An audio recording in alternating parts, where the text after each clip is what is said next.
3 ቁጥር 16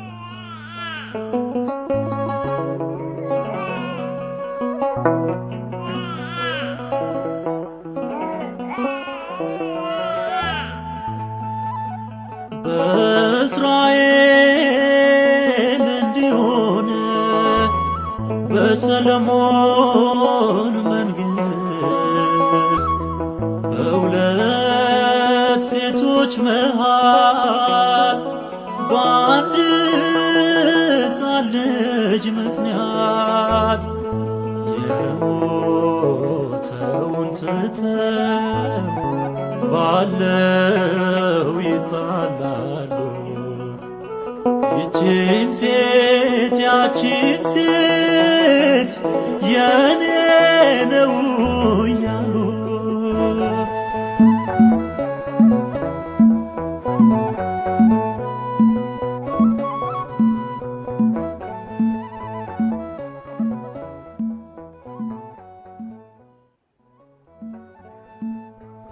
በድቅድቁ ሌሊት ደጆቹ ተዘግተው ውስጤ የገባው ድምፅ ልቤን አሸተተው። ልጄ ልጄ ያለች ብትጮህ ሰምቼ አብሬያት አዘንኩኝ እንቅልፌን አጥቼ። ንጉሴ ሆይ ሺህ ዓመት ንገስ፣ ፊት አልቆምኩም በሐሰት ክስ። እውነት አለኝ ተበዳይ ነኝ፣ ያንተ ፍትህ ምታኖረኝ። እግዚአብሔር አለ በዙፋኑ፣ ንጉሥ አለ በዙፋኑ። ይፈርዳል አይፈርድም አዘኑ፣ ይፈርዳል አይፈርድም አዘኑ። እግዚአብሔር አለ በዙፋኑ፣ ንጉሥ አለ በዙፋኑ። ይፈርዳል አይፈርድም አዘኑ፣ ይፈርዳል አይፈርድም አዘኑ። በእርግጥ ልጇ ሞቶ በሕይወት የለም ዛሬ፣ ይህንን አውቃለሁ ነበርኩኝ አብሬ። ምናልባት ሕፃን ከመሰላት የእርሷ ንጉሥ ሆይ ስህተት ነው ውሸታም ናት እርሷ። የኔ ልጅ ነው የኔ ልጅ ነው ጌታ ያውቃል ከፋዬ ነው። ፍረድልኝ እኔ አልዋሽም፣ አትውሰጂው አይጠቅምሽም። እግዚአብሔር አለ በዙፋኑ፣ ንጉሥ አለ በዙፋኑ። ይፈርዳል አይፈርድም አዘኑ፣ ይፈርዳል አይፈርድም አዘኑ።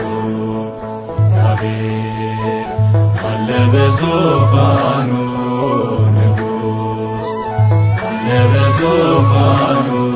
ይፈርዳል አይፈርድም አዘኑ፣ ይፈርዳል አይፈርድም አዘኑ። ንጉሥ በአእላፍ እስራኤል እልፍ ጉዳይ አለው፣ በዚህ ጊዜ ያጠፋ። ምናልባት ግን ሴቶቹ እንደሚሉት የሚከራከሩበት ሕፃን ይሄ ከሆነ ሕፃኑ በሰይፍ ለሁለት ይሰንጠቅ፣ የበድኑም ክፋይ እኩል ይድረሳቸው።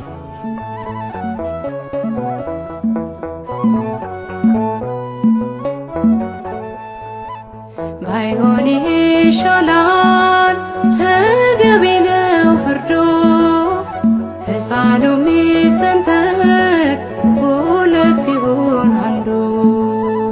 ለእኔም ላንቺ ማይሆን ልቦና ያምርሯል። የማን ልጅ ተከብሮ የማን ልጅ ይኖራል? ንጉሥ ሆይ እባክህን አትግደለው አንዱን ልጅን፣ ባይሆን ስጣት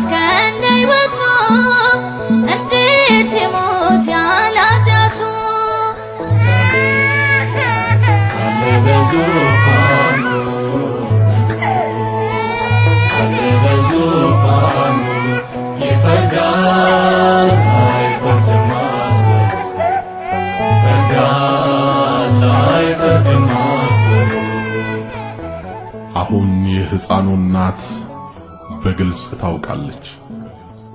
አንደኛዋ ሴት በሕፃኑ ላይ የተፈረደበት የሞት ፍርድ ሲያስደስታት አይተናል። ሁለተኛዋ ግን ይህን የሞት ፍርድ በጭራሽ የማትቀበለው ሆኖ አግኝተናታል። በዚህም የተፈጥሮ ጠባይ ሕፃኗ ይሙት እያለች ስትጮህ የሰማናት ሴት በእርግጥ የሕፃኑ እናት መሆኗን አረጋግጠናል። ስለዚህ አሁን ፍጠኑና ይህን የሚያምር ሕፃን ከዚህች አመፀኛ ሴት እጅ ላይ ነጥቃችሁ ለእውነተኛዋና ስጡልኝ።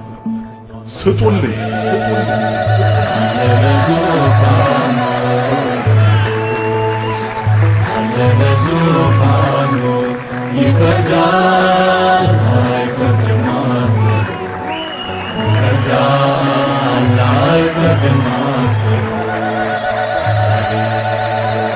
አለ በዙፋኑ ንጉሥ አለ በዙፋኑ ይፈርዳል አይፈርድም አስረዱ ይፈርዳል